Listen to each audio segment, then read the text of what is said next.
If you watched Austin grow over the last 10, 15 years, you've seen this before.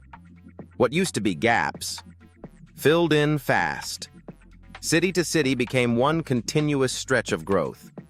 Now that same pattern is moving north, from Austin to Waco.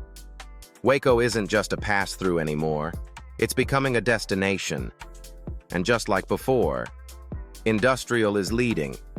Massive facilities, advanced manufacturing, serious capital coming in. Then comes the pressure. Housing demand spikes, permits go up, and smaller markets start absorbing the overflow. Soledad, Temple, Belton, Jarrell. These in-between markets are growing fast. Thousands of homes, entire master-planned communities. At the same time, Waco is investing in itself. Downtown redevelopment, entertainment, convention traffic.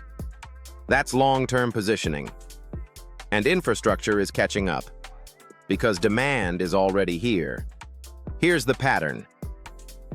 Industrial moves first. Residential follows. Retail comes last. We're still early. And the biggest upside? The markets in between. 5 years from now, this won't feel like a gap. It'll feel like a system. The question is simple. Are you early or too late? Want the full breakdown and data behind this shift? Scan the QR code to read the full article.